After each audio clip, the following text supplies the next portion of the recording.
Anova test, which is called analysis of variance. Anova test in one way and two way. Okay, Anova test, one way Anova and two way Anova. Okay, I will start with my presentation and then we will see how this analysis of variance test can be performed using SPSS.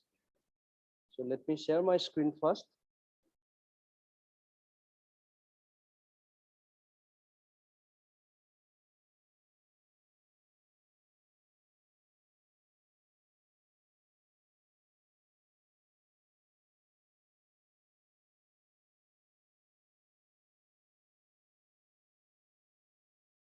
Okay, I hope this screen is visible to you. Yeah, it's visible, clear. Yes, Okay. sir. Yes, sir. Thank you. So this presentation is, I have prepared this presentation for three different topics: analysis of variance, then design of experiment, and then analysis of covariance. We will discuss only the first part, analysis of variance. But if there is any question related to design of experiment and analysis of covariance, you can ask me at the end of this presentation if you want to know something. So let us start with the ANOVA, analysis of variance. I hope in the first half, different statistical testing of hypothesis like t-test, z-test, chi-square test, all these things are already covered in this particular workshop. Am I right?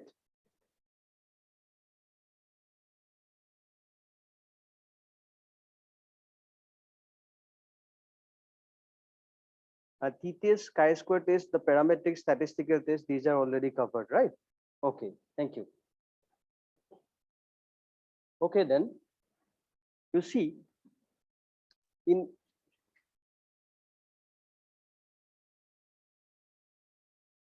now, as we know, when we have only two groups and they are totally independent, and if your data follows the normal distribution, then we can perform and sample size should be less, obviously.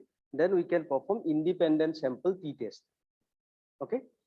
Now imagine a situation when there are three groups, not two groups. For example, let me give you this situation. Group 1, we have some observations, 5 observations. Group 2, we have 4 observations, and then group 3, again 5 observations.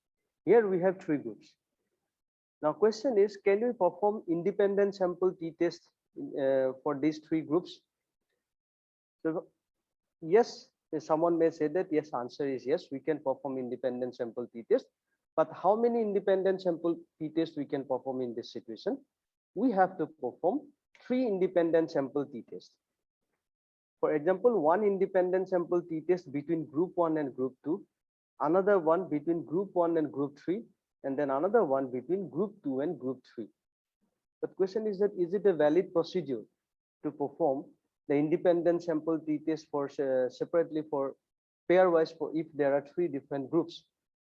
So can we do t-test or can we perform t-test on every pair of groups? If yes, then let's do it. But if no, then why? So at the start of this presentation, I'm asking you, what is your answer? Can we perform t-test here?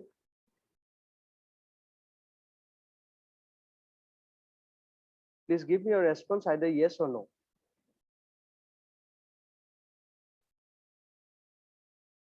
Okay, so I have got some responses here. The answer is yes. But you see, actually, we cannot perform independent sample t-test for every pair of groups. There is a reason. What is the reason? Let me tell you. Okay, procedure is not correct. Fine. Then what is the correct procedure? So why not we perform independent sample t-test here? Now you see, as we know, when we go to try to perform any statistical test, that we consider that we are going to perform that statistical test at 5% level of significance or 1% level of significance. Okay, so let us consider that at 5% level of significance, we are going to perform different statistical tests in general. So here we are in earlier example, we have decided to perform 3 different independent sample t-tests. Now, if each of these t-tests uses a 5% level of significance, 5% means 5 divided by 100, then it is 0.05 level of significance. which is known as in statistics called type 1 error, thus the probability of no type 1 error, that means your confidence becomes 95% or 0.95 for each of the tests. Then we have decided to perform 3 different independent sample t-tests. So in this situation, what will happen? If we assume that each statistical test is independent, then the overall probability of confidence is 0.95 to the power q, because we are going to perform 3 different independent sample t-tests. This is based on simple probability law, multiplicative probability law. So your confidence ultimately for 3 different independent sample t-tests, your confidence should have been 0.95, that means 95%, but ultimately it will become 0.95 into 0.95 into 0.95. Your confidence becomes 0.857, or you can say 85.7%. And then what will happen? So the probability of making at least one type 1 error becomes 1 minus 0.857 equal to 0.143, which is called 14.3%. So if it becomes 14.3%, that means your error, actually initially you have decided to perform the statistical test at 5% level of significance. But when you choose to perform 3 different independent sample t-tests, your confidence becomes low and error becomes increases. Ultimately, error becomes 14.3% instead of 5% level of significance. So in this situation, and this is called a value greater than the criterion or accepted by any scientist or statistician. So this is the reason we cannot perform 3 different independent sample t-tests separately, pairwise, if there are more than 2 groups. If only 2 groups, then fine, we can perform independent sample t-test. But if there are more than 2 groups, then we should move on to the ANOVA. This is the reason, because ANOVA is the only statistical test using performing which you can easily understand whether is there any significant difference or not among the groups. If yes, then you have to again perform whether between which pair of groups significant differences exist. So that's why we have to move on to the analysis of variance test if there are more than 2 groups. Now this is called family-wise error rate, or this error is called family-wise error. The family-wise error rate can be calculated using the following general equation: 1 minus 0.95 to the power n. Why it is 0.95? Because in general, I'm considering I'm going to perform the statistical test at 5% level of significance. So confidence is at 95%. If you have decided to perform any statistical test at 1% level of significance, then your confidence should be 0.99. In that case, 1 minus 0.99 to the power n. So this 0.95 basically for 95% confidence. So 1 minus 0.95 to the power n. And what is n? This n is the number of tests carried out on the data. How many tests you have decided to carry out, that is called n. If 3, then n equal to 3. If 5, then n equal to 5. Now with 10 tests carried out, the family-wise error rate becomes how much it will increase. Look at this: 1 minus 0.95 to the power 10, ultimately 0.40. That means 40%, which means that there is a 40% chance of having made at least one type 1 error. If you have decided to perform 10 independent sample t-tests for 5 different groups. If there are 5 groups, then you have to perform 10 independent sample t-tests. So for this reason, we use ANOVA, analysis of variance, rather than different separate independent sample t-tests.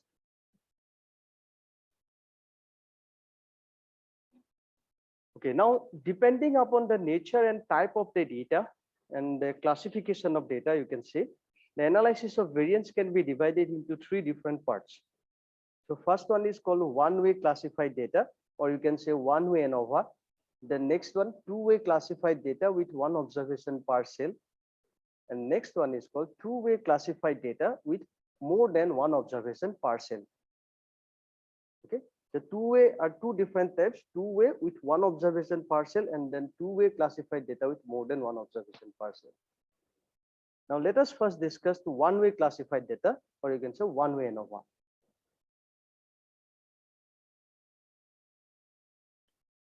So to understand one-way ANOVA analysis of variance, one-way classified data, let me first show you an example, then we will move on to the theory part. So here is an example. 18 students from 4 different schools ran 100-meter race. The following figures give the time taken in terms of seconds by the students to complete the race.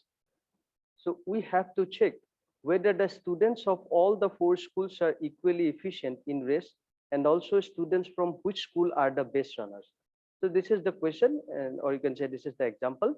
Then from where we can easily understand the one-way classified data or one-way ANOVA. Here we have 4 different groups, as you can see. The group means here school 1, school 2, school 3, school 4. So 4 different schools are there. You can say 4 different samples or 4 different groups. Why it is called one-way classified data? We can classify these data in column wise. You can see in column 1 we have school 1 data, column 2 we have school 2 students data, column 3 school 3 students data, and then column 4 we have school 4 students data. Only one way means column wise you can classify these data. That's why it is called one-way classified data. Even you can classify these data in row wise also, no problem, but there should not be another classification from column wise. Either in row wise or in column wise, only one way classification is there in your table, then it is called one-way classified data. Now these 18 students from 4 different schools ran 100-meter race, and this is the information of the students completed the race, 100-meter race, in terms of the second, 12.5 second, then 13.4 second, 13.7 second. These are the values. Now, to understand the linear model, which is being used in analysis of variance for one-way classified data, we have to rearrange this data set in different way. So let me show you that in the next slide. So this is the actual arrangement of the data. If we rearrange these data values, now look at this, the time 12.5, 13.4, 13.7, 12.5, 13.4, 13.7, these values are from school 1. Look at this, 12.5 school 1, 13.4 school 1 from school 1. Then once the school 1 informations are completed, then school 2 informations are started, 13.2 school 2, 12.9 school 2, then we have all the school informations. Now, if we look at this data set, then we can understand here we have only 2 variables. One variable is time, another variable is school. So time is here a scale variable, you can say continuous variable, and school is a factor variable, or you can say grouping variable, right? Where we have 4 groups, or yes, 4 groups. There's school 1, school 2, school 3, and school 4. Now let us understand the linear model from this arrangement of the data. The linear model, which is being used in analysis of variance for one-way classified data, is this: y equal to mu plus alpha plus e. So what is y here? Y is your dependent variable. That is, y here represents the time, and mu is called general mean effect, overall mean effect. Alpha is called factor. You can say factor effect, that is called a school effect. It is a factor variable. Alpha can take values. If I use the subscript, then yij equal to mu plus alpha I plus eij, like this. Okay, j represents the number of students and I represents the groups. You can say schools. So alpha can go up to alpha 1, alpha 2, alpha 3, alpha 4, because you have 4 schools. So here alpha, this factor alpha, represents the schools. Now E is called error. So what is error? That I will explain later on.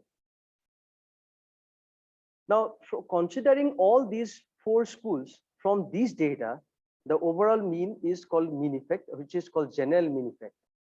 Then the school-wise effect represents by alpha. And what is the error in this situation? Now look at this.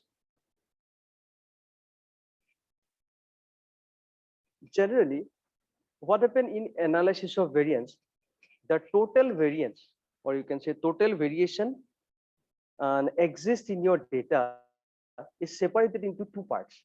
The total variation total variation in your data separated into two parts. Variation may be due to the factor effect or group effect, or variation which we cannot explain. Now the variation which we cannot explain, that is called error.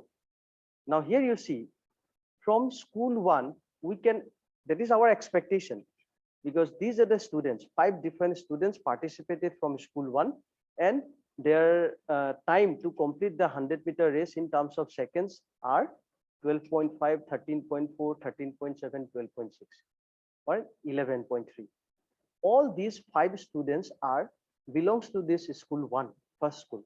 Okay, so we can expect that since they are belongs to the same school, school 1, so we can expect that they will complete this 100-meter race exactly, more or less exactly the same amount of time. This is our expectation, but in reality it will not happen.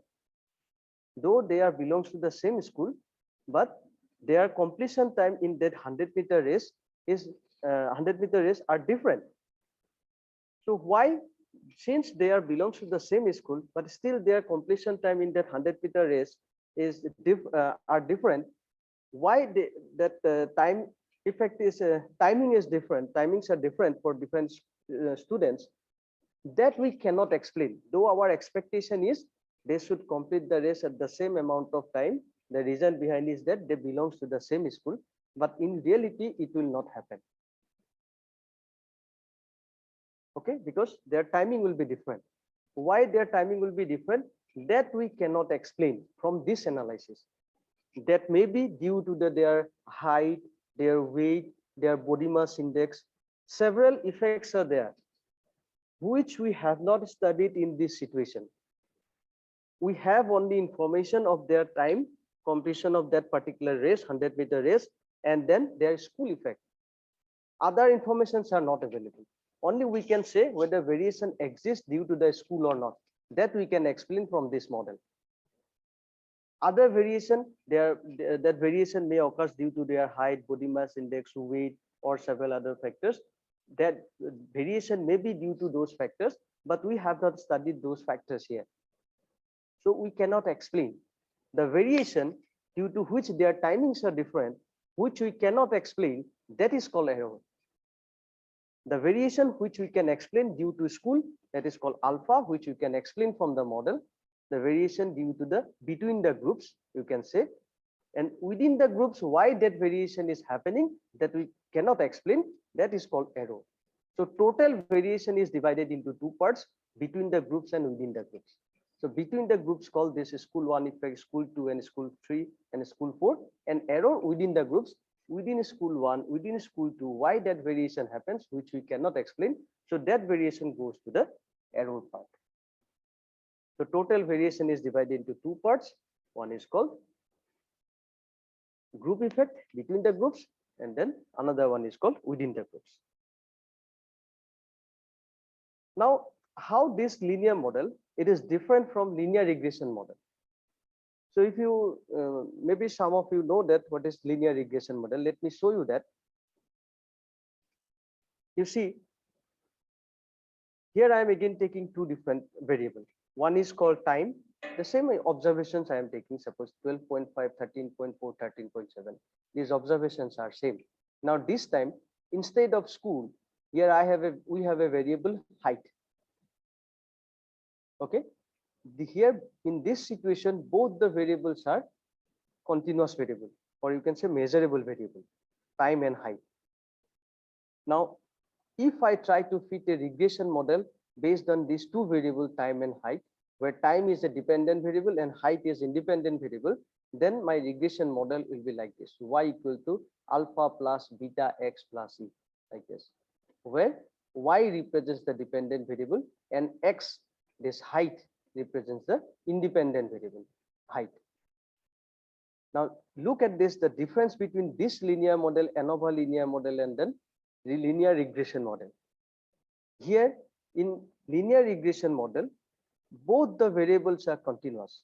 Y, time, and then x is also continuous. Okay, but here in linear model, Anova linear model, your dependent variable is continuous, but here independent, what you can say, factor variable, which is factor. Alpha is the called factor variable, or you can say factor effect, which is grouping variable, school 1, school 2, school 3, or you can say treatment 1, treatment 2, treatment 3, like this. And there is no coefficient associated with this factor variable, but here in linear regression model, beta coefficient, which is known as regression coefficient, associated with this continuous variable, so that we can have an idea at the 1 unit change in independent variable, what is the amount of change in dependent variable that we can easily estimate with the help of this beta coefficient. But from here, you cannot estimate, because this is a factor variable. Only you can say whether significant difference exists or not between the groups, between school 1 and school 2, school 1 and school 3, school 2 and school 3, like this. So this is the difference between ANOVA linear model and linear regression model. I hope you understood what I am trying to explain. If there is any question, please ask me. If you have any doubts.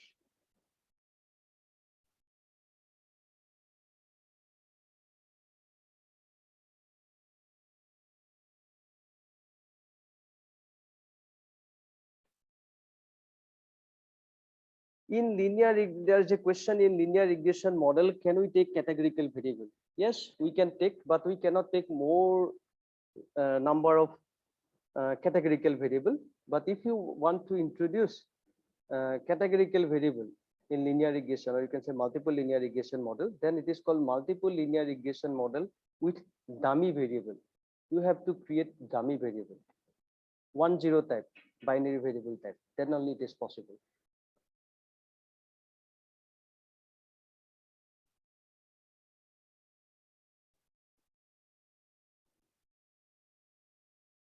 Yes, we cannot compare more than 2 groups in t-test. Exactly. We cannot compare more than 2 groups in t-test.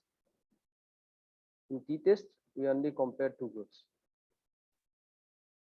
Explain the concept with and without replication along with one-way ANOVA. Without application, one-way ANOVA is not possible, but without replication, two-way ANOVA is possible. One-way ANOVA, we need replication.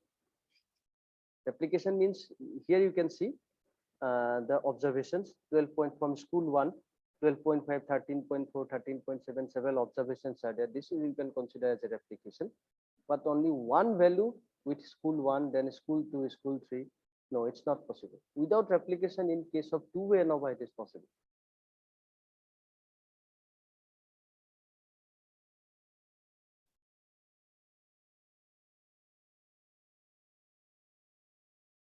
Okay, then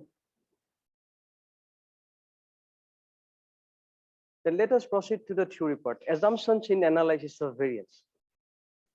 So these are the assumptions we have in case of analysis of variance. The effects are additive in nature. So what does it mean? These are the effects: mean effect, school effect, or you can say alpha effect plus error effect. So effects are additive in nature because we add them, mu plus alpha plus e. So that's a effects are additive in nature. Next, the observations are independent. Obviously, 12.5 is not dependent on 13.4. Even they belongs to the same school. 12.5, 13.4, 13.7. So these are totally independent. Next, the variable concerned must be normally distributed. So which variable? The variable concerned. In case of one-way analysis of variance, we are concerned only time variable, which is our dependent variable. So dependent variable should be normally distributed in case of analysis of variance, not alpha, because alpha is a categorical variable. Okay, grouping variable. So this one only, your dependent variable should be normally distributed. Now all the samples should have common variance with same or with different mean. All the samples, or you can say all the groups, should have common variance. So there is an assumption that the school 1, variation in school 1, variation in school 2, variation in school 3, and then variation in school 4. The assumption that their variance should be same, but mean may be same or different. It's not an issue, but there is an assumption that variability is almost same in school 1, school 2, school 3, and school 4. So these are the basic assumptions we have in case of analysis of variance. If they follows, then it's good. We can proceed to the one-way analysis of variance. Now this is the actual mathematical model Yij equal to mu plus alpha I plus Eij, where I means say school effect. You can say school 1, school 2, school 3, school 4. I can go up to 1 to 4, and J is the total number of students. Here we have 18 students, so J equal to 1 to 18, like this. Mu is called general mean effect. Alpha is called additional effect due to the ith class. You can say ith school. Then Eij error components associated with the jth observation of the ith class. Now, what is the null hypothesis in this situation? So here null hypothesis is that alpha 1 bar, alpha 2 bar, or in general, I'm writing here alpha k bar. So in this previous example, we have only 4 schools. So you can say on an average, null hypothesis is that the average timing to complete the race, 100-meter race from school 1, school 2, school 3, and school 4 are equal. That means there is no difference. That is our null hypothesis. Our assumption is that the average time to complete the race from 4 different schools of the students are same. An alternative hypothesis is at least one of the schools are totally different from the other school. At least one, or all the schools are totally different, no problem. But at least one of the schools should be totally different on an average from the other schools. So that is your alternative hypothesis.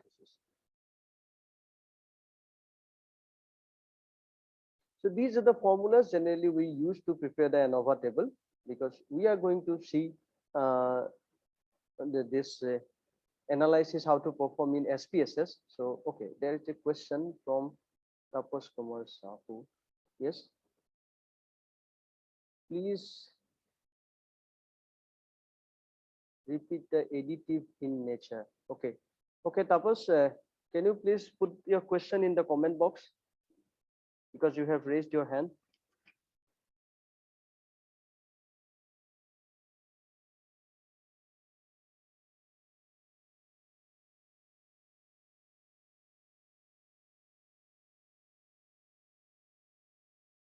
Okay, the question is that if we test the mean between group, then why it is called ANOVA?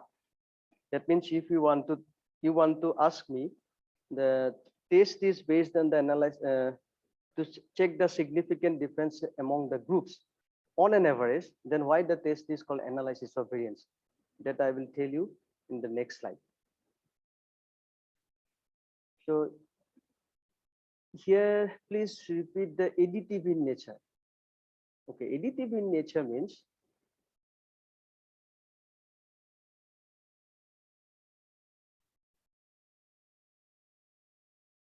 the effects are additive in nature. So effects means, as you can see in this linear model, Yij equal to mu plus alpha plus Eij. Mu is called general mean effect, overall mean effect. Alpha is called additional effect due to the ith class, or you can say ith school, and E called error effect. These are additive, mu plus alpha plus Eij plus, we add them, all these effects are added. So that is called effects are additive in nature. We cannot multiply mu into alpha into Eij. These are additive in nature. Then only this ANOVA model is applicable. Is it clear now? Okay.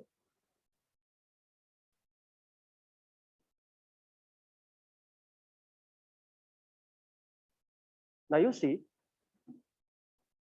by using these formulas, we can, from the data set, we can calculate the total sum of squares, class sum of squares, error sum of squares, everything we can calculate, and then we can prepare this ANOVA table. Now look at this source of variation. As I told you, the variation exists among the data values. The total variation is separated into two parts: variation due to the school and variation due to some other factors which we cannot explain in this analysis. That is called error. As you can see, source of variation in total, and then source of variation in school, source of variation in error. And here this is the structure of ANOVA table. And next one is called degrees of freedom, DF. it is k minus 1. How many schools are there? If there is 4 schools, then 4 minus 1. Degrees of freedom is always defined as n minus 1. The next total, we have n 18 students, so 18 minus 1, or you can say n minus 1. And the arrow degrees of freedom is calculated by subtracting school degrees of freedom from the total degrees of freedom. So n minus 1 minus k minus 1, we will get the arrow degrees of freedom, which is n minus k. Now, here you can see SS means sum of squares. The formula for SSS, that means school sum of squares. How to calculate the school sum of squares? As you can see, class sum of squares or school sum of squares. This is the formula, sum of squares. So we can calculate the sum of squares. Similarly, we can calculate the error sum of squares, and we can calculate the total sum of squares. Then once we have this sum of squares values, and if we divide this sum of squares values by the corresponding degrees of freedom, then we will get mean sum of squares. Mean sum of squares. Now you tell me, the question asked by Tapas Kumar Sahu, that since we are going to compare the mean difference, why the test is called analysis of variance? So what is the formula for standard deviation, or you can say variance? Standard deviation, if I say standard deviation, then under square root of 1 by n minus 1 summation xi minus x bar whole square. That is the simple formula. So if I say variance, then forget about the square root, then simply 1 by n minus 1 summation xi minus x bar whole square, right? Now, this is just sum of squares. Sum of squares means you can say summation xi minus x bar whole square. Is it same? Am I right?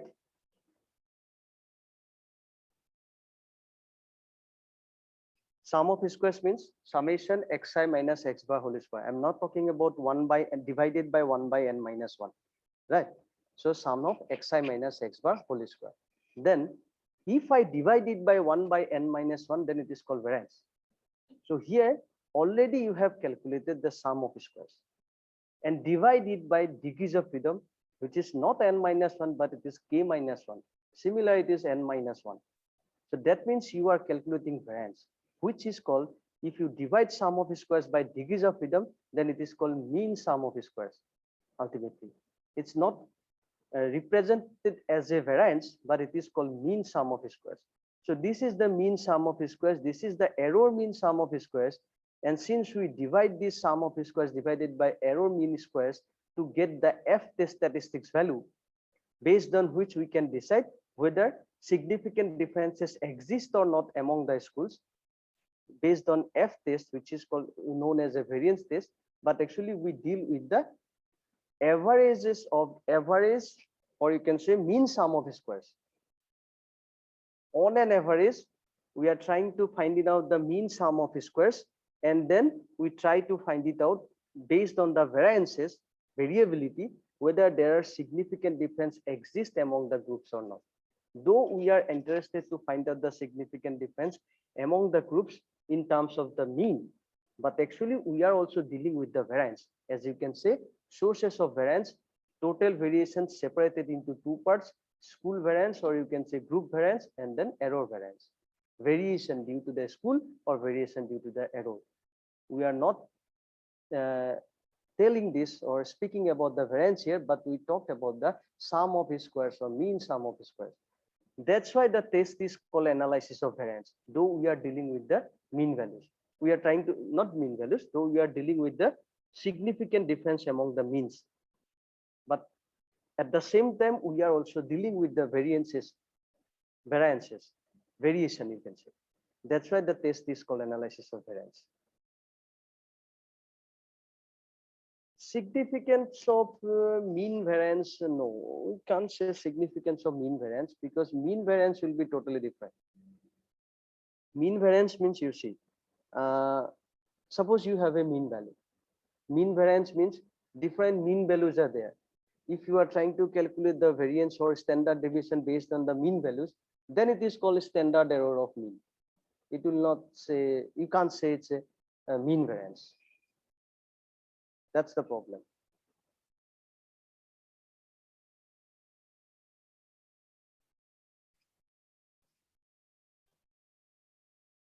Is it clear now? Yes, We sir. can't. Okay, okay, thank you. Mean of variance. Not mean of variance.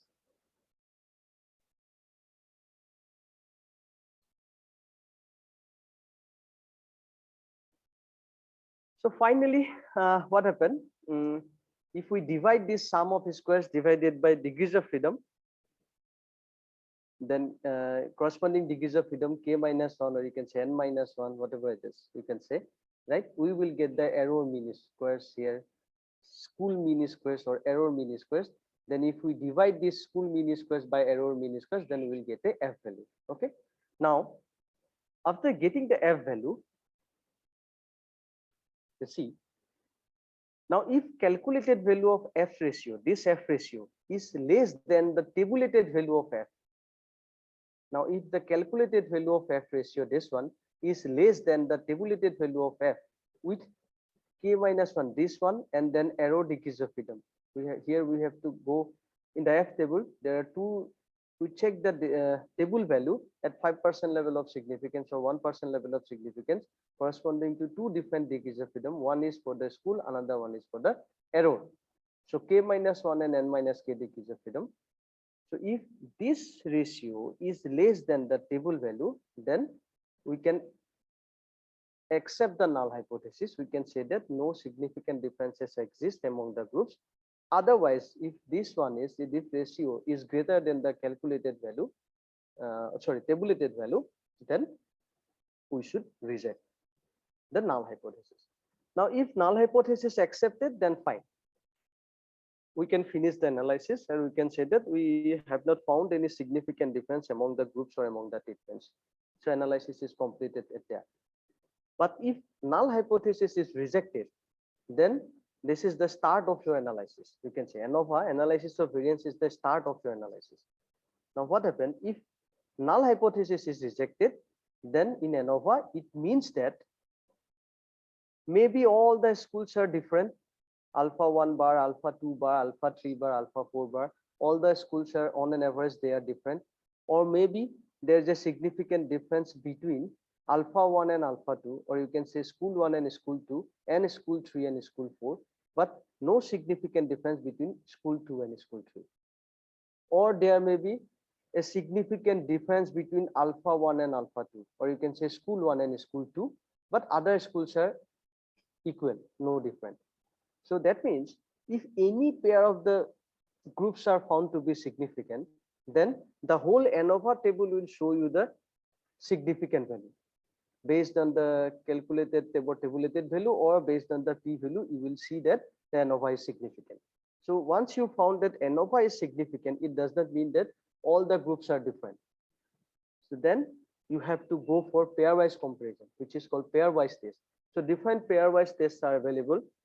The most basic one is critical difference. You can say CD, then DMRT, Duncan multiple range test, then 2K test. Lots of postdoc tests are Bonferroni. So a lot of statistical pairwise statistical, or you can say postdoc statistical tests are available. You can use any one, but I can say that you can use 2K HSD. 2K HSD developed by 2K. HSD means honestly significant difference test. So that test you can use to find out the significant. Once if Anova is found to be significant, then 2K HSD test you can use to find out that which pair actually found to be significant or really significant difference exists.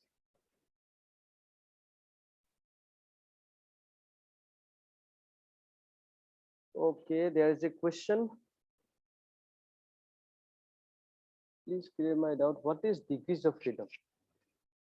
Okay.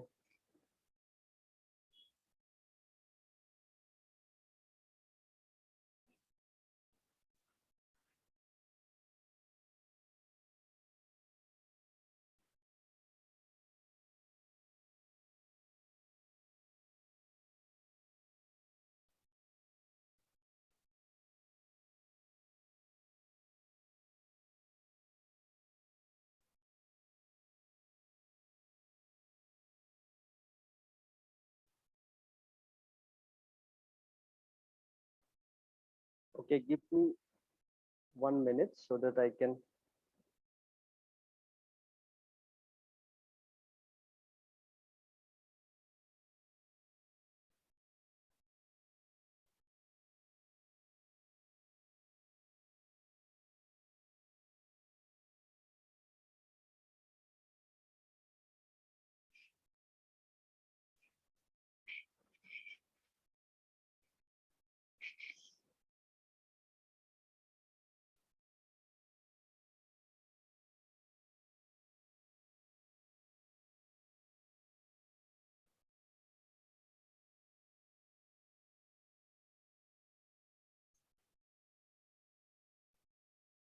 Okay, can you see this screen? Microsoft Excel sheet. Is it visible? Yes, sir. Okay, thank you. Now suppose we have three observations here, 2, 3,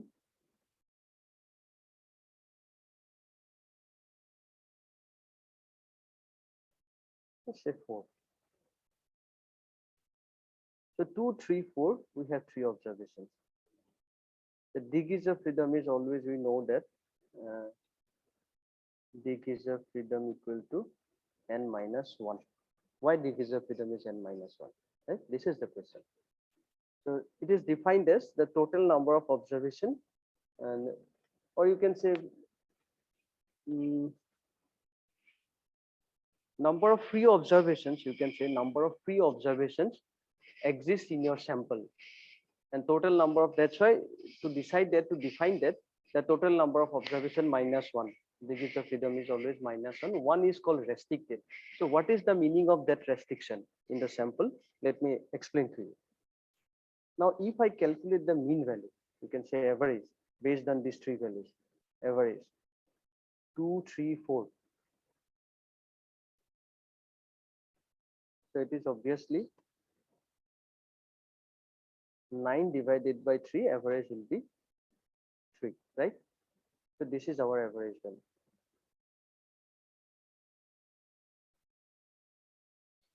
2 plus 3 plus 4, 5 plus 4, 9 divided by 3, then answer is equal to 3. So 3 is the average. Now I told you that, so you cannot change the average. Average is fixed. Average should be 3. You cannot change the average. So you are free to choose your observations. So you are free to change your observation values, but you cannot change the value of average, which is 3. It should be 3. You can make it 1, you can make it 0, then 1 plus 0, 1, then you must make it 8. So that sum will be 9 and divided by 3 equal to 3, right? So when I told you that the average should be fixed, it should be 3. But otherwise, you can change your observations. You are free to choose your observations. Now what I can do? So in that situation, since I am free now to choose my observations, so I can make it 1.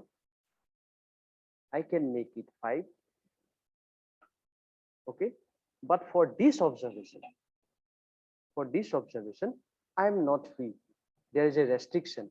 I am bound to give a value in this particular cell, because of which my sum will be ultimately equal to 9. That means 5 plus 1, 6. So I must put here 3, so that equal to 9 will become my mean value equal to 3. Not only this cell, suppose I want to make it 0, and this one is 7, this one is 7. So only 2 observations you can freely change it. But last one will be the last one is your restriction. You cannot change or choose freely, because to make this value average value 3, you must have to put here 2, so that some value will be 9 and ultimately your average value will be 3. So this is called degrees of freedom. So how many observations you are freely, how many samples you can freely choose when you calculate any statistics. So that's why degrees of freedom is always this, defined as n minus 1. So here we have 3 observations. Freely you can choose 2 observations, but 1 is your restriction. So 2 minus 1. Here your degrees of freedom is 2 minus 1. That's why degrees of freedom is always n minus 1. So is it clear now? Thank you, sir. Manish, sir. Okay, then let me close this.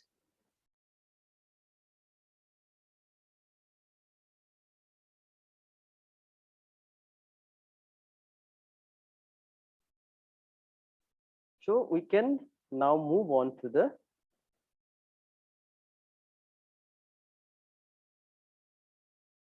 pairwise part.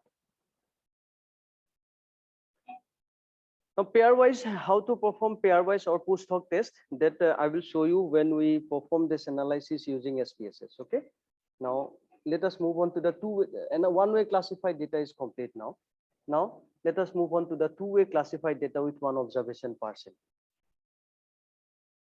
Now, this is called two-way classified data with one observation parcel. Okay, two-way classified data. This table can be classified in two different ways.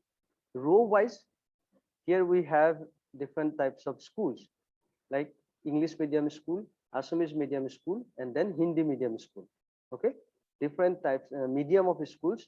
And in this side, in this column, we have English, science, and maths, three different subjects and three different medium of schools.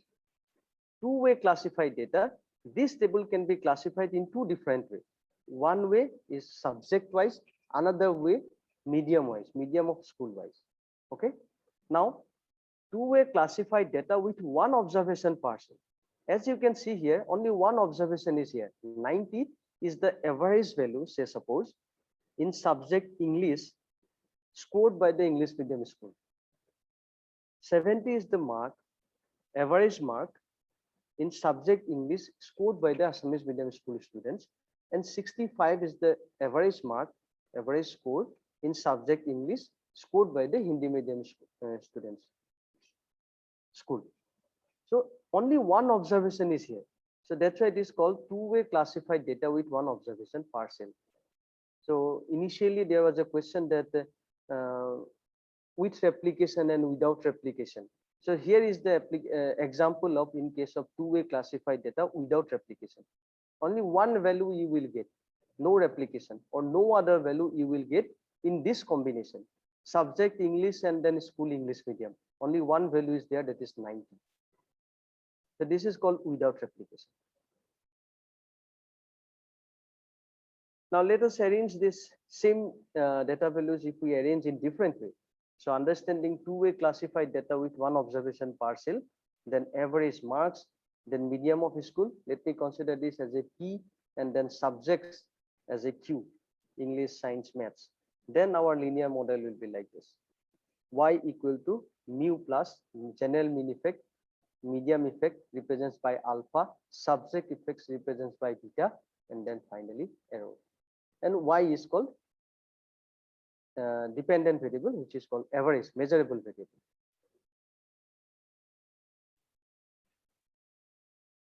Now mathematical model in this situation, Yi j equal to mu plus alpha I plus beta j plus Ei j. So here alpha represents your school, subjects, sorry, medium of schools, and beta represents the subjects. And here in this situation, we will have two null hypotheses. One for subject wise, medium of school wise, and another one for subject wise.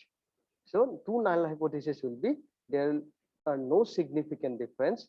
There are no significant difference among the subjects, and no significant difference on an average among the medium of schools. That means both English medium school, Hindi medium school, and Assamese medium school, on an average, they are same, they are at par. Or another null hypothesis is that in subjects, English, science, and maths, the students on an average, in terms of their average marks, students are equal. There is no difference in terms of the subject wise. So here we will have two null hypotheses in two-way classified data or two-way ANOVA. So these are the manual calculations formula which we need to perform to prepare the ANOVA table. But if you are using Excel or SPSS, then no need to bother about these formulas. And this is the final ANOVA table. Sources of variation this time, factor P. Factor P means medium of school. Factor Q means your subject-wise variation, and error variation, the variation which we cannot explain, and then the total variation.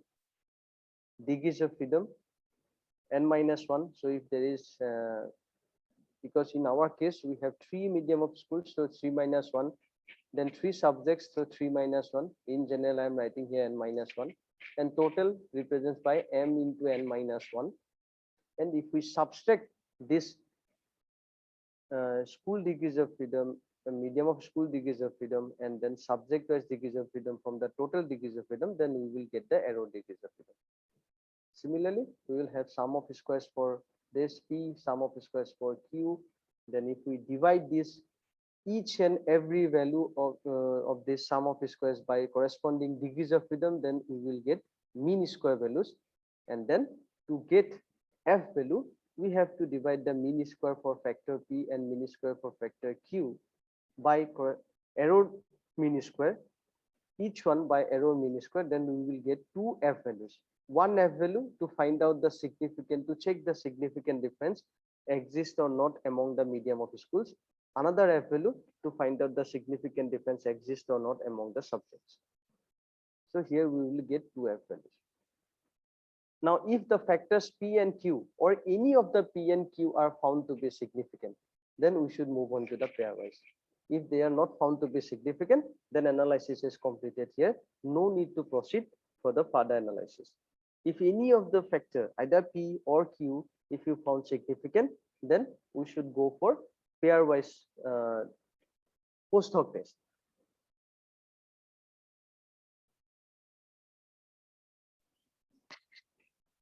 Okay. The next one is two-way classified data with more than one observation parcel. So already we have discussed two-way classification, two-way classified data with one observation parcel. Now this time we are going to see the two-way classified data with more than one observation parcel. Now here you see variety 1. This is also a two-way classified data or two-way table. In one way, variety wise. Okay, variety wise, variety 1, variety 2, variety 3. We can classify these data values. And another way based on the fertilizer wise. Here we have 3 different fertilizers, say N, P, and K. Okay. Now, in unlike earlier situation, this time we have more than one observation in a cell. If we consider this is as a cell, then you can see with this combination, fertilizer N and variety 1, we have 3 observations, which is called replication. In earlier case, what happened? We have only one value, say 90 or 65 or 70. But here this time we have 3 values with this combination. N variety 1, 3 values. N variety 2, again 3 values. N variety 3, again 3 values. Similarly, for each variety and then each variety and each of the fertilizer, we will have 3 observations, or we can say there are 3 replications are there. So this is called two-way classified data with more than one observation parcel. If I consider this big red cell as a one cell, then I can say with more than one observation parcel. Similarly, if we rearrange these data values, now this time we need to introduce the interaction term. Yield value, say these are the yield information, 12 kg, 12.4 kg, 12.5 kg, because for under variety 1 for fertilizer N, we have these yield values. Then variety 2, we have these yield values. Variety 3, we have these yield values. Okay. Now you see yield, this is our dependent variable. Variety is a factor variable. Fertilizer is another factor variable. Now here in this situation, we have to introduce interaction term. Why we have to introduce the interaction term? The reason behind is that fertilizer N is associated with each of the variety. N is associated with variety 1, then variety 2, then variety 3. Similarly, P is also associated with variety 1, variety 2, variety 3, and K is also associated with variety 1, variety 2, and variety 3. So we have to find it out based on the interaction term, which fertilizer is more appropriate for the which variety. So that's why we need to introduce here the interaction term. And then our linear model will become a little bit more complex than the earlier one. it will be like this. Yij, which ijk, so this is your dependent variable yield, and then alpha represents by the variety represents by alpha, fertilizer represents by beta, and interaction term you can introduce like this alpha beta, or some, if you open any statistical book you will see another terminology say gamma ij. That means the interaction of these two particular factor, variety into fertilizer, and then finally error. So this way, linear model will become little bit more complex if you introduce more number of factors or more number of, if there is a interaction effect. And finally, our Anova table will be look like this. Source of SOV means source of variation, variation due to variety, variation due to fertilizer. Then interaction means variation due to variety into fertilizer, and variation which we cannot explain should be entered here in the error, and then finally total variation we have. And this is the degrees of freedoms, sum of squares, mean sum of squares, and we know how to calculate the F values. Here if we divide this mean sum of squares for each source variety by error ms, then we will get the F value to find out the significant difference among the varieties. Here from this F value we will find out the significant difference among the fertilizer, and for interaction term also we will get another F value. So out of these three F values, if any of the F value is found to be significant, then we should move on to the pairwise test, or you can say Postdoc test. Otherwise, if none of them are found to be significant, then this is the end of the analysis. So this is all about our analysis of variance topic. We have completed. Now we will move on to the SPSS part. Now, if you have any question related to this analysis of variance, you can ask me now.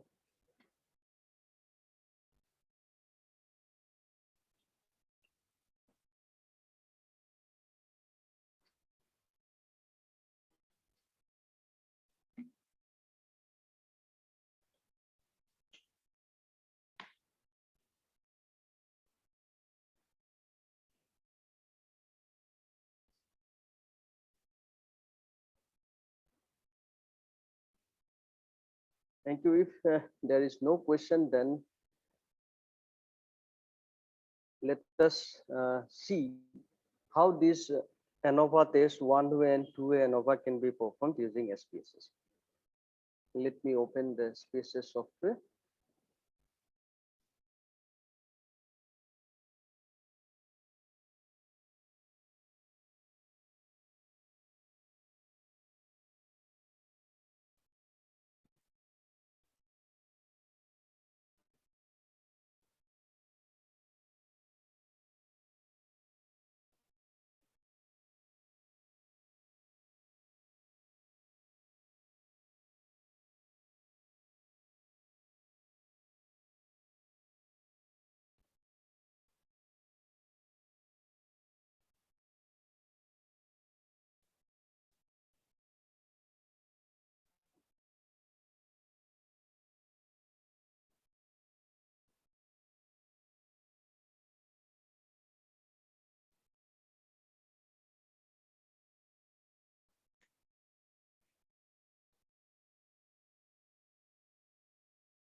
Am I audible? Yes, yes. Just wait. It's taking time to open the software. Okay. Take your time. So, do you have any question? No, no, no, no. Okay.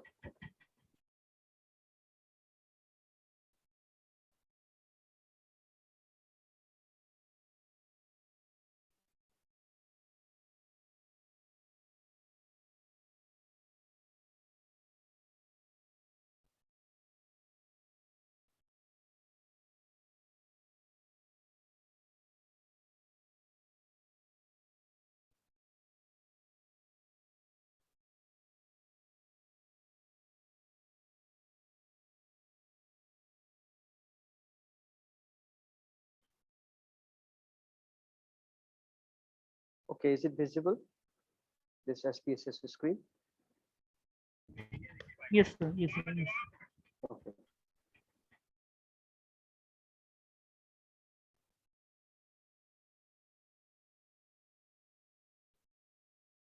Then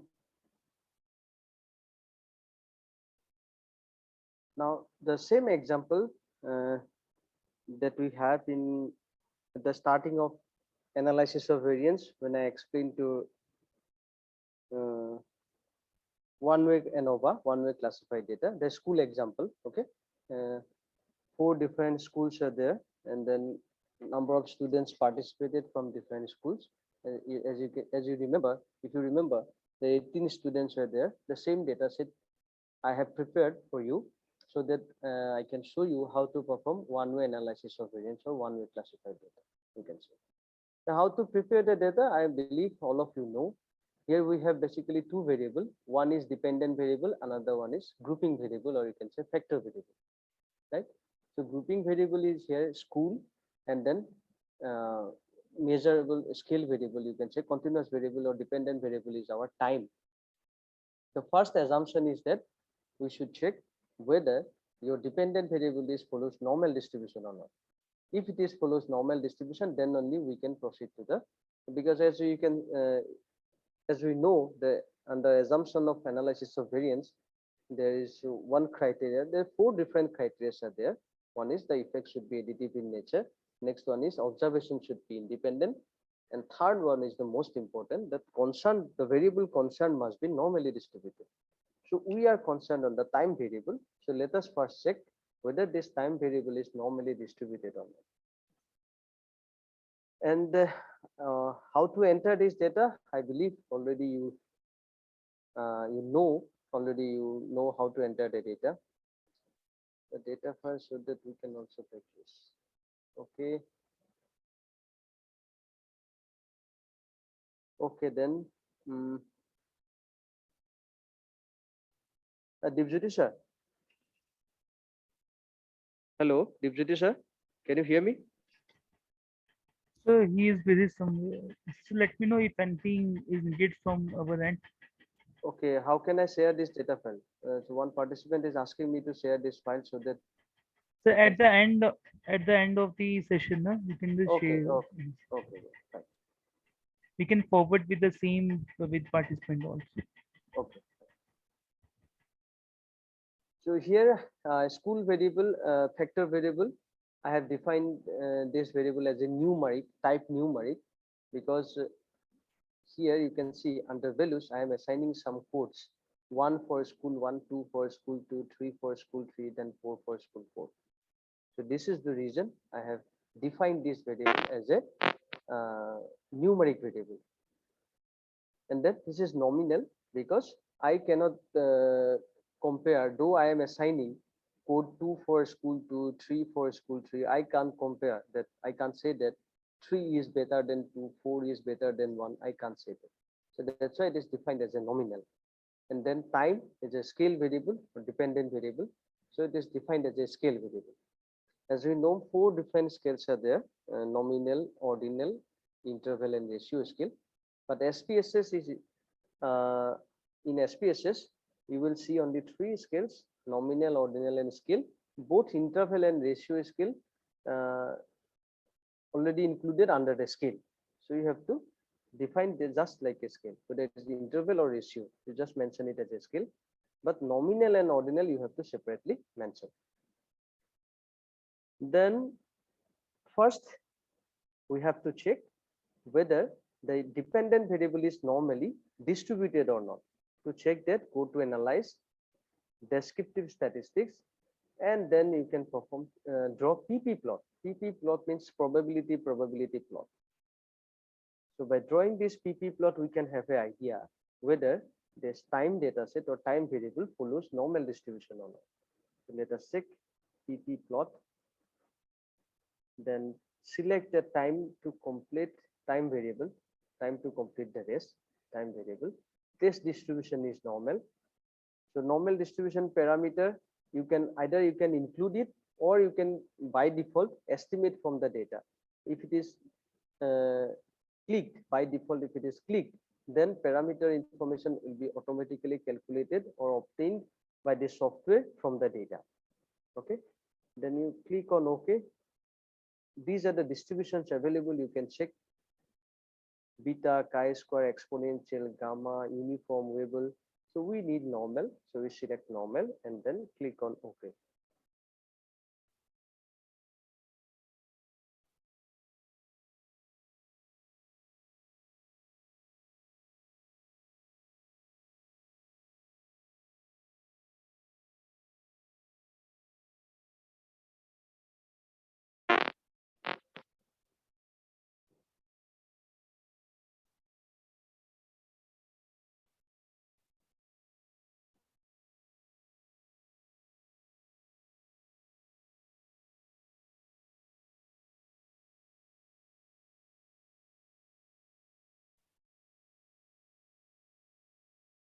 So here is the PP plot.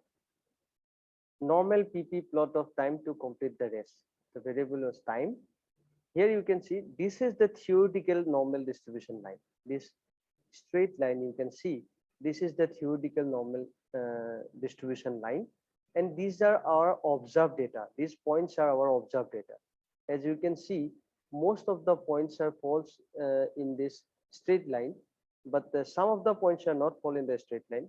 Okay, but if all these points would have been fall directly on the straight line, then we can say that yes, my data follows the normal distribution, or time variable follows the normal distribution. From here it is very difficult to say, but we can have an idea that we can say almost the data follows the normal distribution.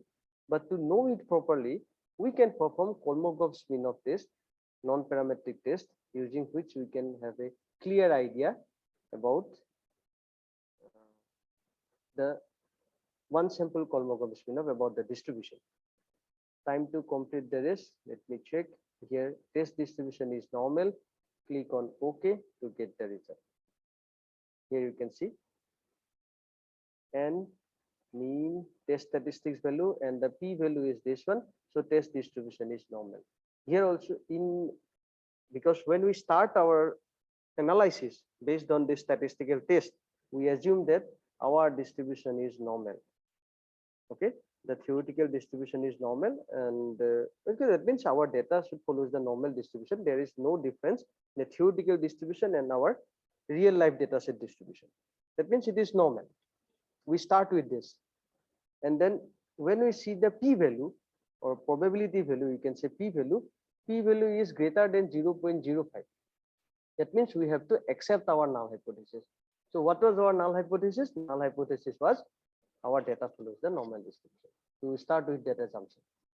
We can't start with the analysis our data do not follows the normal distribution. No difference. Our data follows the normal distribution. We should start with that assumption, that hypothesis. So since null hypothesis is accepted, so we can easily say that yes, our data follows the normal distribution. So that means that assumption is satisfied, normality assumption. So we can go for analysis of variance test, Anova test. Let us go.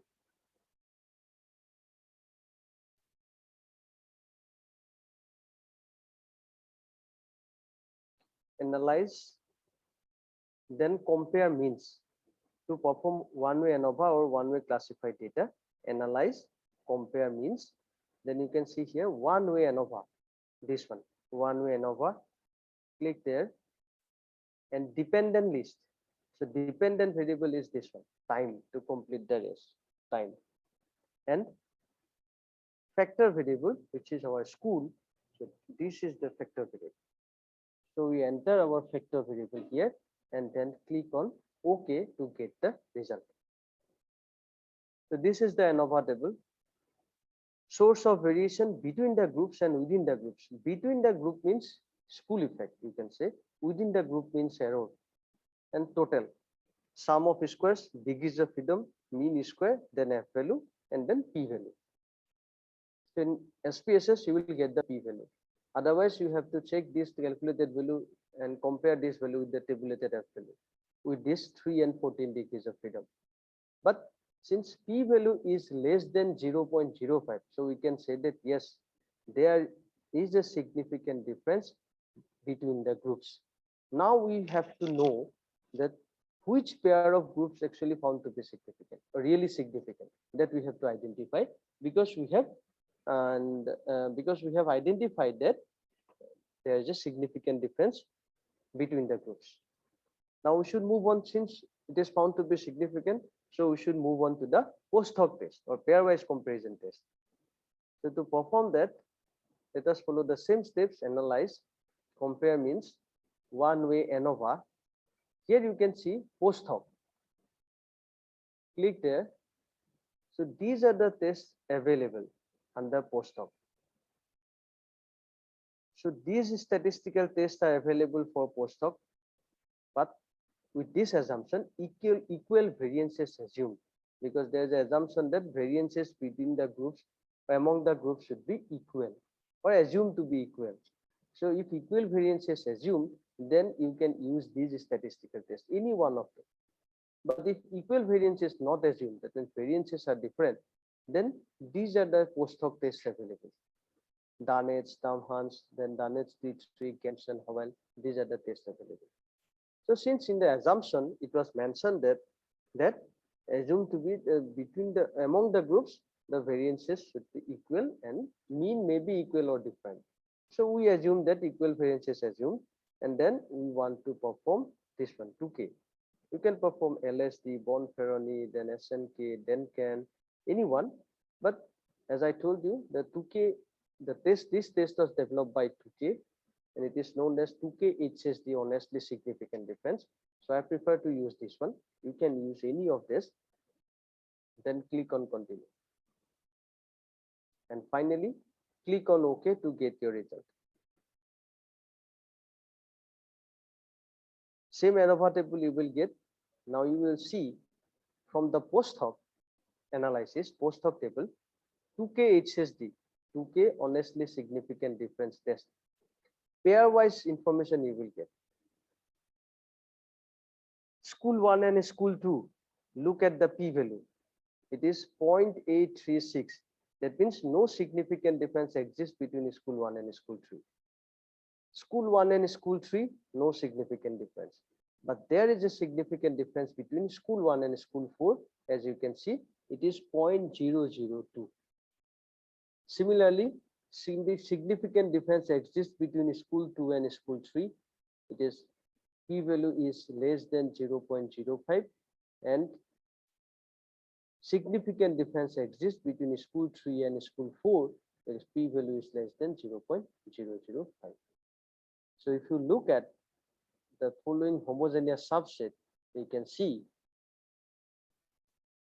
in subset 1, school 3 and school 1 is there. That means there is no significant difference between school 1 and school 3. They are in the same group. School 1 and school 2, they are also in the same group. But school 4 is different from all the groups.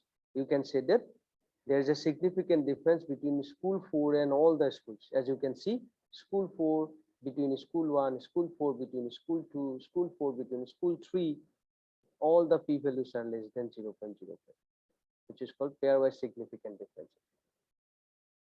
Okay. So from this, we can exactly identify which pair actually found to be significant.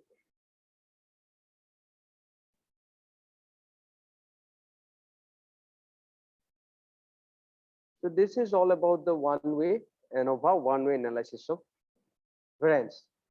So any question?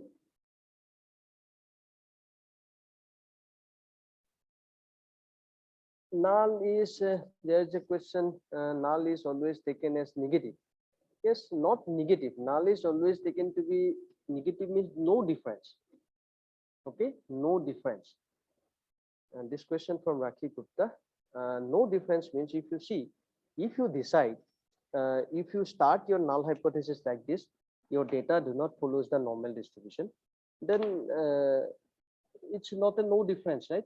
There is a difference already. If you know that your data do not follows the normal distribution. We start with the analysis like that, our data follows the normal distribution. That is our belief. So that is called no difference. When it is accepted, there is a difference. No, when it is accepted, there is no difference if null hypothesis is accepted. If null hypothesis is rejected, then there is a difference. We start with that our data follows the normal distribution. Theoretical distribution and or our real life distribution is same. We believe that our real life data follows the theoretical normal distribution. So no difference. And we start the analysis, null hypothesis is accepted. So that means no difference. But if this should have been rejected, then there is a difference. Yes, accept means normal distribution. How to interpret the results of Anova and Postdoc? Okay. And Anova, you see, when you found that there is a significant difference, okay, from this p-value, you can interpret like this. Since the p-value is found to be less than 0.05, so we can conclude that there exists a significant difference among the groups, or you can say between the groups.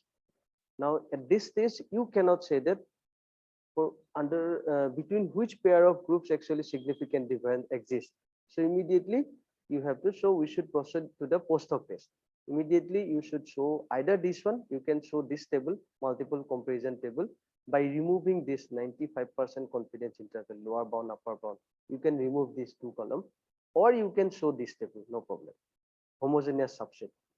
From here also it is very clear that where significant difference exists and where significant difference not exist. Similarly, here we can easily see, you can interpret the significant difference do not exist between school 1 and school 3 and school 1 and school 2. But for others, other pairs, significant differences exist. By putting this table in your thesis or in your research paper, you can easily interpret. So you can see, you can write it down that between which pair of groups or which pair of sample your significant difference exists. It is very clear from this homogeneous subset table. You can put either this table or that homogeneous subset table. So this will take less place, you can say less space in comparison to this particular table.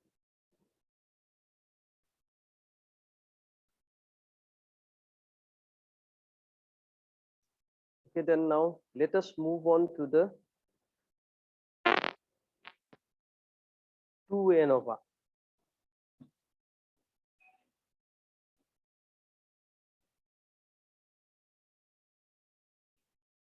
Yes, yes, these are the mean values, but harmonic mean values. These are the harmonic mean values.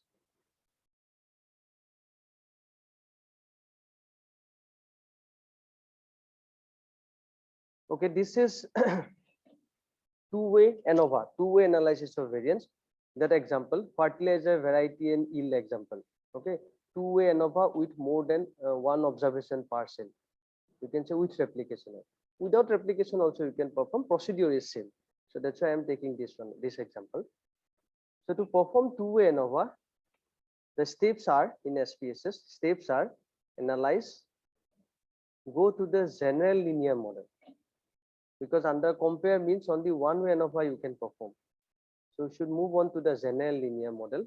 Then click on univariate. Univariate means we have only one dependent variable, that is yield or time. Since we have only one dependent variable, so univariate. If you have more than one dependent variable, then you can move on to the multivariate. Second one. So since here we have only one dependent variable, which is yield, so we will select this one. Analyze general linear model and then univariate. Now dependent variable is asking, information is asking by this software. So dependent variable is our yield of the crop. So this is the dependent variable. And then fixed factors, random factors, covariates. So here we have two fixed factors. One is fertilizer, another one is variety. Another one is variety. Then click on OK to get your result.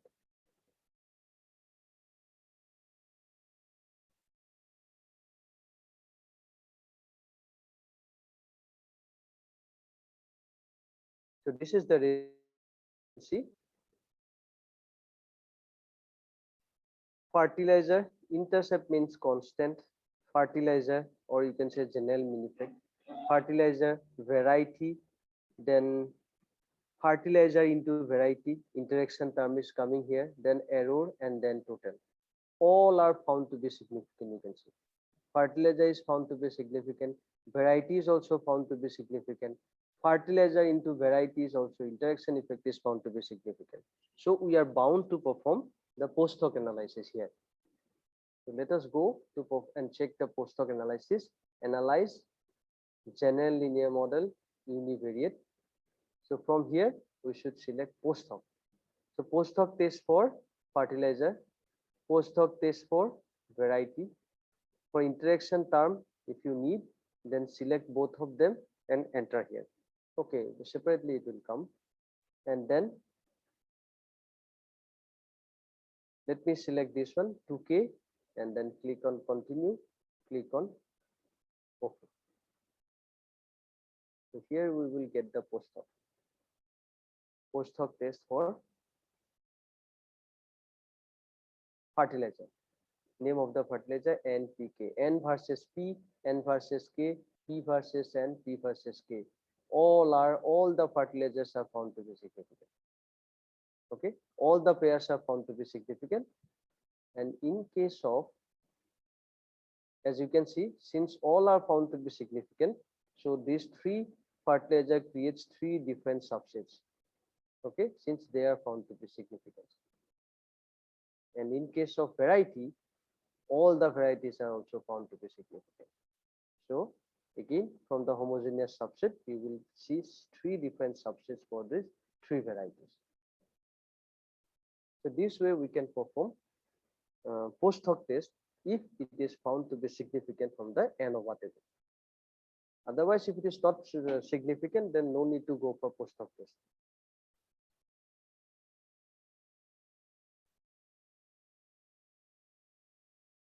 Homogeneous mean values.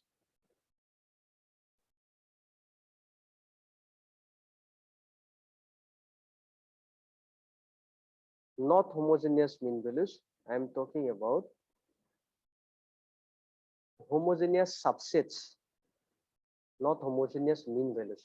Homogeneous subset means if, say, let me take that example, one-way Anova, so that you can understand. Analyze, compare means one-way Anova, post-hoc to K, okay.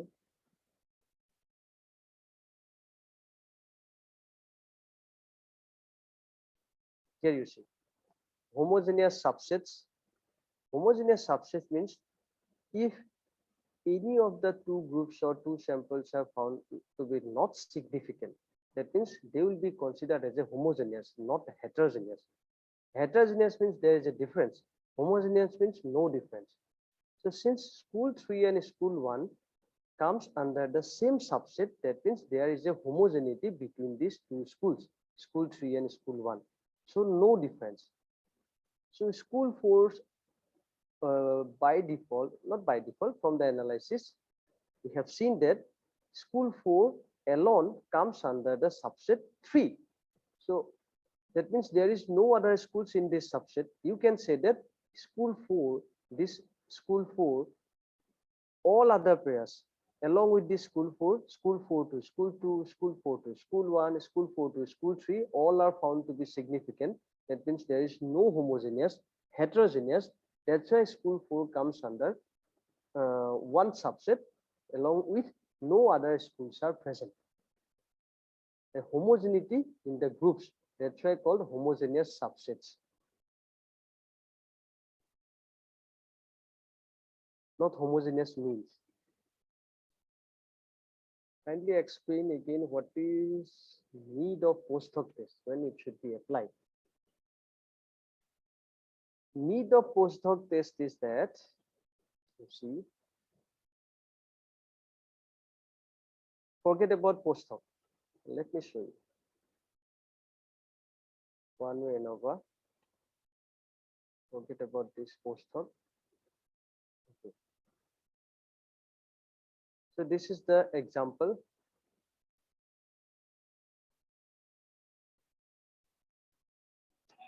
This is the example, one-way ANOVA. Okay. From this one-way ANOVA, between group means school effect. From one-way ANOVA, we perform this analysis of variance test, and we found that ANOVA is found to be significant. Okay. So this question is from Dr. Asha Sharma. So ma'am, please, you see, when we found that ANOVA is significant, then how do you interpret your result? We can simply say that, yes, since p value is less than 0.05, so we are going to say that there is a significant difference between the groups, or there are significant difference between the groups.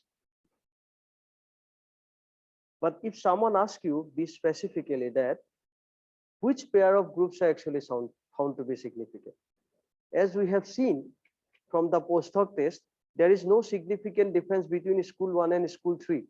But from this analysis, we cannot explain it clearly. Actually, where proper significant difference exists. What happened in ANOVA, if any pair is found to be significant? For example, suppose, let me explain. If there is a significant difference between school 1 and school 3, and no significant difference any other pairs, only significant difference exists between school 1 and school 3. But in Anova table, if any of the pair is found to be significant, your whole Anova table show you that there is a significant p value will be less than 0.05. So it does not mean that all the pairs are found to be significant. If only one pair is found to be significant, school 1 and school 3, the whole Anova table will show you that there is a significant effect among the groups or between the groups. So that's why when you found significant in the Anova table, you should move on to the postdoc test to find out that which pair actually found to be significant. To clearly identify that pair or that pair of groups, we should move on to the postdoc test. Otherwise, if it is not found to be significant, say this p value is greater than 0.05, so no need. Analysis is completed here.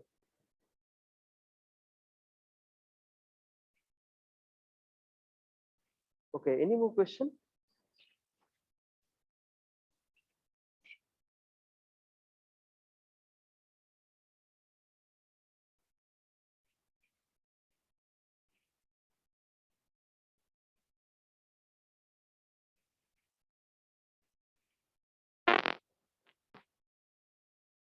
Okay, I will share these two data file to Jyoti sir, then he will share with you to all the participants. So we complete this topic analysis of variance here, one way and two way. So if you have any question, please ask me now. Otherwise, we can conclude the session here.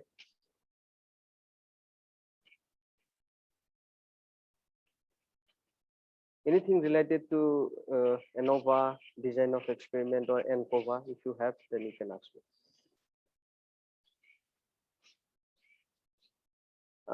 Explain the condition for one-way or two-way ANOVA. You see, ma'am, this is called one-way ANOVA because you have only one factor variable and one dependent variable. This is called one-way ANOVA. If you have another factor variable, then it is called two-way ANOVA. Look at this. Here we have fertilizer, one factor variable, variety, another factor variable, and then one dependent variable. This is called two-way ANOVA. So it depends upon how many factor variables you have. Only one factor variable and then one dependent variable, one-way ANOVA. Two factor variable, one dependent variable, two-way ANOVA. Three factor variable and one dependent variable, then multi-way ANOVA. It is called multi-way ANOVA. Like this, it will go on like this.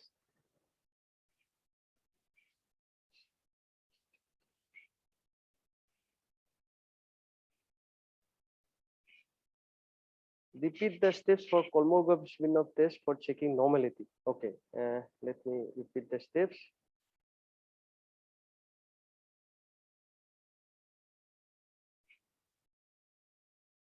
So here, suppose I want to check the normality for yield variable, dependent variable. Analyze. Then you have to go to the non-parametric. Because Kolmogorov-Smirnov test is a non-parametric test. Probably it will show you in the next tomorrow or day after tomorrow session, non-parametric test, under non-parametric test. So analyze non-parametric test, then legacy dialogues. Okay, legacy dialogues. From here, you have to select one sample Kolmogorov-Smirnov, this one sample KS. KS means Kolmogorov-Smirnov. So using Kolmogorov-Smirnov, you can check only these four distributions: normal, uniform, Poisson, and exponential. Only these four distributions you can check. Okay. So to check the distribution, we need a measurable variable, continuous variable. So here we have yield.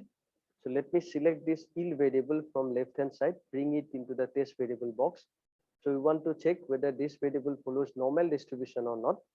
So click on OK. By default, normal is selected by the software. So let me click on OK to get the result. So here is the Kolmogorov-Smirnov test result. As you can see, we start with the assumption that our data follows the normal distribution. Okay. So these are the test statistics, test calculations for requirement of Kolmogorov-Smirnov test. Test statistics value is 0.160 and p value is 0.73. You can see. So 0.073. So which is greater than 0.05. Greater than 0.05 means null hypothesis accepted. So we can say yes, our data follows the normal distribution. This is one procedure. And another procedure is that non-parametric test, instead of going legacy dialogues, you can go directly to the one sample. Okay. Now you see, if you go directly to the one sample, from one sample non-parametric test, what you want? Automatically compare observed data to hypothesize. This sequence of randomness or customized analysis. So we want to go by this one. Automatically compare observed data, because these are our observed data, to hypothesize. Hypothesize means normal distribution. We assume that our data should follow the normal distribution. Okay. We assume that our data follows normal distribution. So observed data to hypothesize. Hypothesize means normal distribution. So if you are not sure, then select this one automatically and then click on run. So by default, this software will perform the analysis for you and it will give you the result. Just wait for a few seconds and you can see. Yes, here is the result. So these are the results, test performed by this software. Category of name of the fertilizer occur with equal probability. Categories of variety occur with equal probabilities. We are not interested because we have three variables, so three different tests are performed. We are interested on this one. The distribution of yield of the crop is normal with mean 17.5 and standard deviation 3.821. So one sample Kolmogorov-Smirnov test was performed. 0.73 is the significant value, p value, and decision is retain the null hypothesis. Null hypothesis retain means we assume that our data follows normal distribution. So this option also you can obtain to perform Kolmogorov-Smirnov.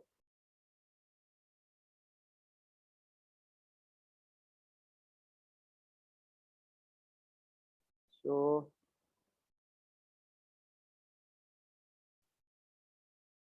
means it is compulsory one dependent and one independent for one-way ANOVA. Yes, one dependent is obviously you need one independent. We can't say independent, we should say one factor variable.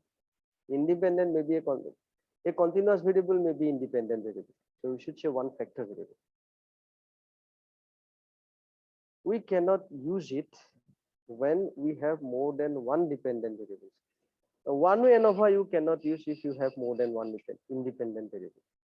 In that case, one factor variable. In that case, you should proceed to the two-way ANOVA.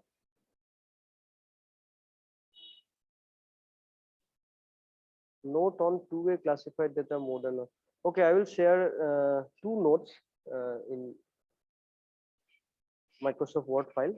One for one-way ANOVA and doing one-way ANOVA using SPSS and doing two-way ANOVA using SPSS. I have two Word file, Microsoft Word file. I will share with the Dipjyoti sir and Dipjyoti sir will send it to you.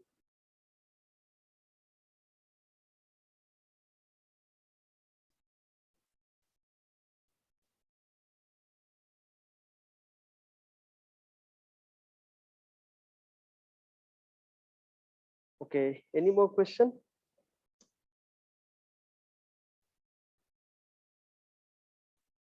If no, then can we conclude here? Conclude the session here. Deputy sir, can you hear me? Yeah, I can hear you. Okay. If there is any other questions directly, they can ask.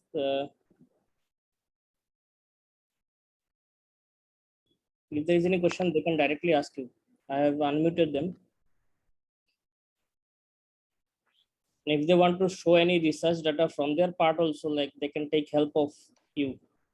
Participants, you can take help of Dr. Saikia if you have any related data of your research.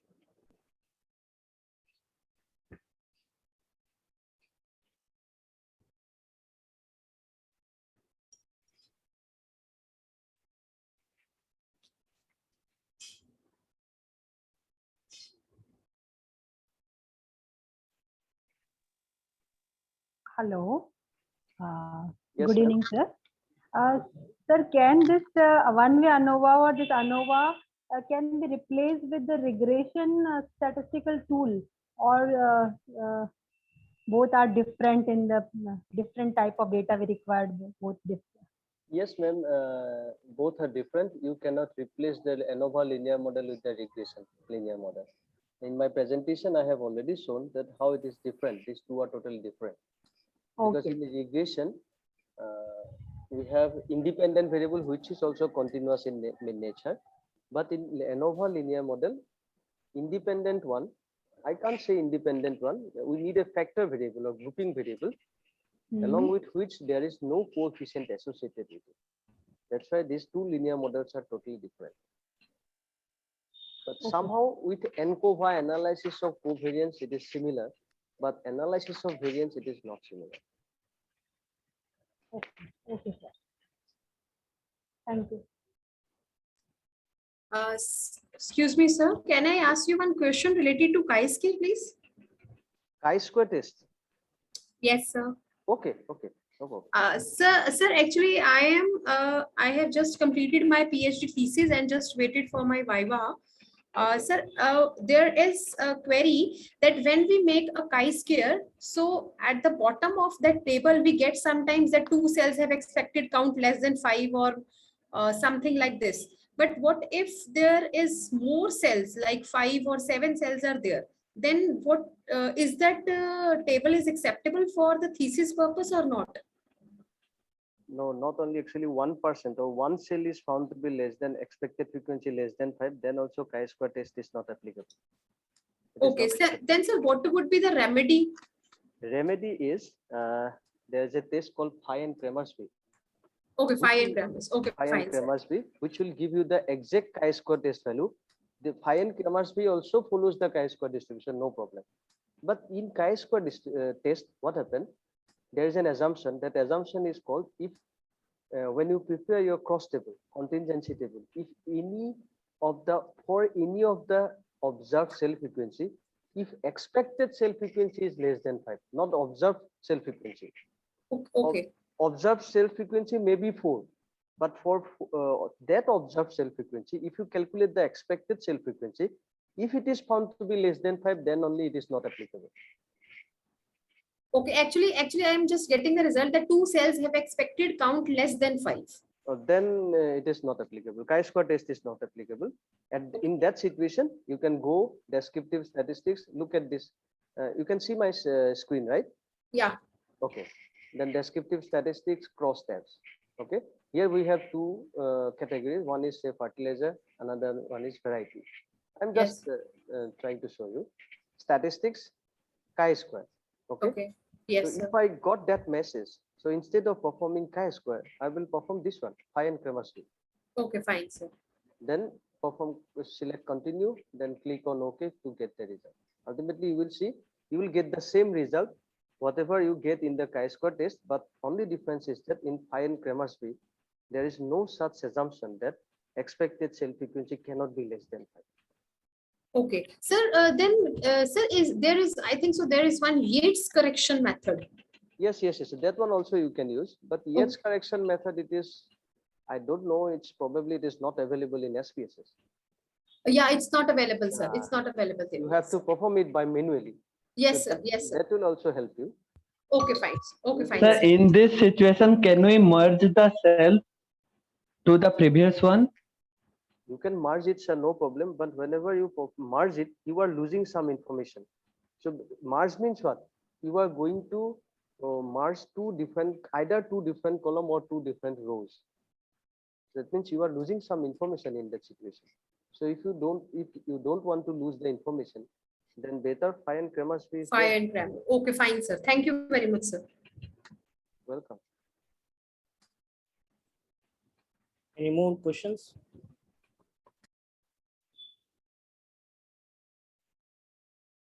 Dr. Saikia is very expert in SPSS. I think that participants should take the advantage of this one since we have time. So if you have any queries, you can discuss. Sir, actually, I want to know once again, sir, can you repeat that the difference between one-way ANOVA, two-way ANOVA, and the n-way ANOVA? Please, once again. You see, sir.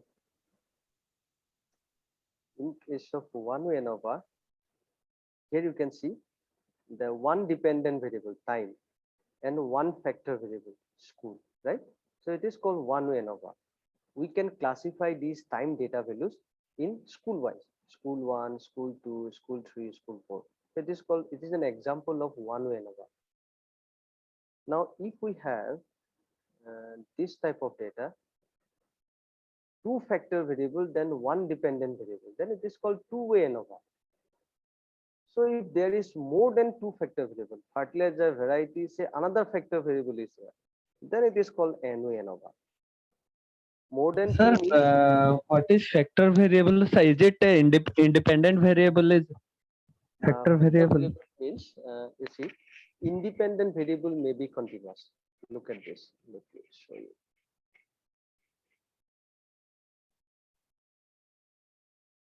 So if I go by this,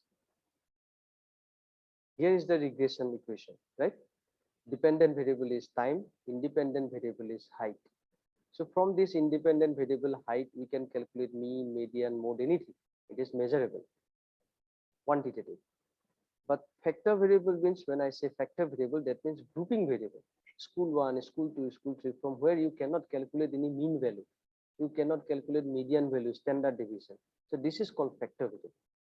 But this is called continuous variable. So when we say independent variable may be or can be continuous. Independent variable can be dummy, 1-0 type, yes, no type. Independent variable can be continuous. So that's why instead of saying independent variable in case of ANOVA, we should say dependent variable and factor variable. Okay, sir. Clear, sir. Thank you so much.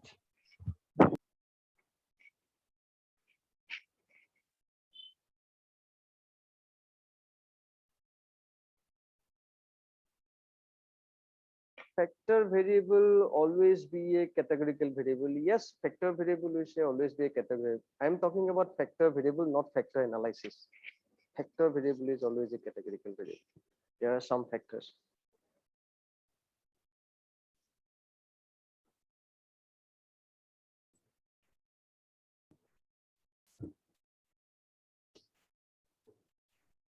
I guess there are no more questions.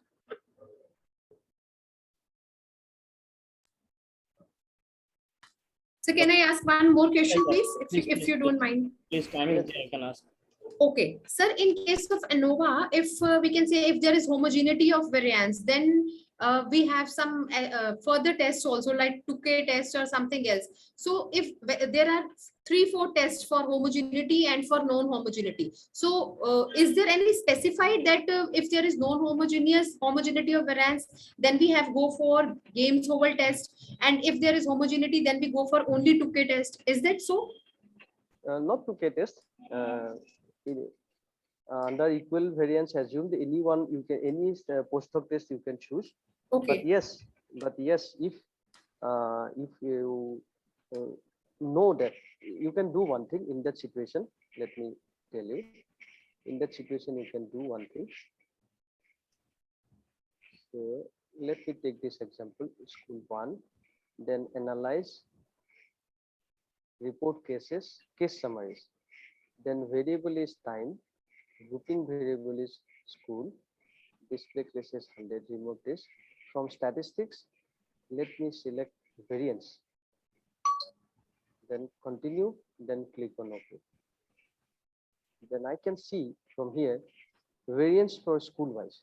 You can see school Yes, 1 sir. variance is 0.875, school 2 variance is 390, school 3 is 0.850528, and school 4 is 177. So obviously they are different. Not there is no homogeneity, right? So Yes. in that case, you can go for postdoc test, you can go compare means one-way ANOVA. Then from postdoc, equal variance is not assumed. So select any one of them and perform postdoc, no problem. Say this one, click on OK. So this is the Danet T3 test. Everything remains same. Okay, fine, sir. Thank you very much, sir. Welcome. Dr. Saikia has done so many researches in cricket field also, ranking the players and all. So I request Dr. Saikia if you can share something, your latest research that are going on in the field of cricket. Latest research. Let me see.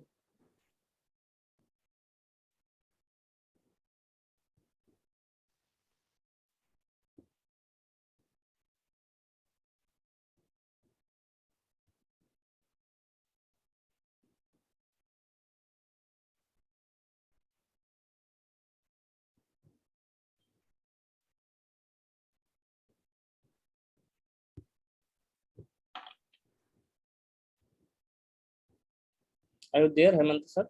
Yes, yes. Let me show you Yeah. one recent paper.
So this is my book related to PhD. This is the outcome of my PhD. It's published under Indian Statistical Institute series from Springer. My guide, Deepajuti Bhattacharya sir, which is also guide is same, Deepajuti Bhattacharya. Then Diganta Mukherjee from ISI Kolkata, we published this book from Springer. It's called Cricket Performance Measurement, Mathematical Formulation and Analytics. You will get everything related to cricket, starting from performance measurement to fielding, how to perform, how to measure fielding performance also, because fielding performance is not done by anyone else in the field of cricket. So we did it first. So we proposed this method to ICC, International Cricket Council, but they told us to develop a software and validate that software to in ground level, you can say, ground level, and send it to us so that we can review it. But unfortunately, we proceed with the board of BCCI, Board of Control for Cricket in India, and then Assam Cricket Association also. But though we get some response from Assam Cricket Association, but we have not received any response from the BCCI. So ultimately, it's like that. We cannot proceed next to the ICC. We have already developed one software, fielding software, but we cannot say that that this software is already validated, and we validate this software in the ground level, so you can review it now. We cannot prove it now in front of ICC. So that's the problem still in that particular stage. And also how to determine the valuation of the player in Indian Premier League, then how to select a best team using binary integer programming method. Everything you will get in this particular book. Now we are planning to write another book, which is obviously advanced level, apart from my research. Then we are working on, recently I have published one paper, this is in SAYS, that is called quantifying, how to quantify the current form of cricket team and predicting the match winner. And we are now working, this paper is under communication in statistics, under data analysis, then probabilistic estimation of soft selection by the batsman in 2020 cricket. This is based on Markov chain. So we are working on basically on this particular paper right now. This is all about my research. Actually, I complete my master's in statistics, did my PhD in business administration. Now I am working in agriculture university. That's the beauty.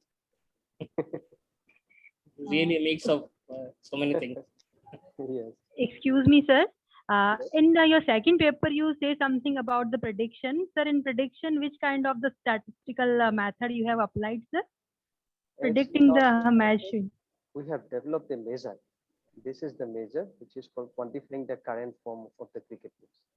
We developed a measure using this measure. This is the measure. CFI equal to 1 minus KI to the power T and YT. This is based on time series. And you see, in IPL or any other tournament, initially we have league matches and then knockout matches. So based on the performance of a particular team in the league matches, if we can predict their performance in the knockout match or final match. And most of the situations we are our analysis is accurate. You can see here. This is the output. Very nice, sir. Sir, can we use neural network for the prediction type of the research? Yes. We can use neural network. We have also used neural network. Here is an example. You see, current form values of the playoff stage matches in IPL 2018. Qualifier 1. This is the score for team CSK and team Sunrisers Hyderabad. Our predicted outcome was CSK. Yes, actual outcome is also CSK. But only one situation we are wrong. We have qualifier 2, team A, KKR, team B, Sunrisers Hyderabad. Our prediction was KKR, but Sunrisers Hyderabad. So in this situation, we are wrong. But out of 4 days playoff stage matches, we are correct on 3 matches. And also we have developed one app, IPL WASP, called IPL Win and Score Prediction. That is available in Google Play Store. You can download it. Obviously, if you are using Android mobile, it will work on the Android mobile. In iPhone, it will not work. Okay, very nice. Thank you, sir. Sir, would you please share your mail ID for further discussion? Okay, I can share my mail ID, no problem. I am giving you the mail ID in the chat box. Thank you, Hemanta sir, for your wonderful session today. We all enjoyed a lot. Even all the participants are full of appreciation in the chat box. I can find it. Thank you, sir. Thanks a lot. And I request Dr. Preeti to please give the vote of thanks to Dr. Hemanta. Thank you so much, sir. I would like to thanks on the behalf of everyone, Dr. Deep Jyoti Chaudhary, sir, Senior Assistant Professor, Assam University, who gave us this excellent opportunity on learning the advanced SPSS. And in today's evening session, so much the vibrant personalities with us, and we are so blessed to have Hemant Saikia, sir, the Statistics Department, Assam Agriculture University. The way, sir, you taught us the analysis of variance, ANOVA, the way the design of experiment, DOE, and last but not the least, the analysis of covariance, CANO, and NOVA. And I appreciate the patience that when all are asking so many questions, you answered so patiently and with so good examples how you are treating everyone in such a good manner that we got to know so many new things blended with the old one, how we are going to use the non-parametric, how we are going to take linear model equation, the assumptions, the table, how we are going to check the F ratio and semotist. Everything is so good, sir, and we are so blessed to have you in this particular workshop and would like to attend more sessions under you, sir. Thank you so much. Thank you, Preeti, for your nice words. Thank you, Preeti ji. Thank you. So here we're coming to the end of today's session. We'll meet you again, everybody, tomorrow. So thank you. Let's call it a day. Thank you. Hemanta sir, thank you. Thank you. Thank you.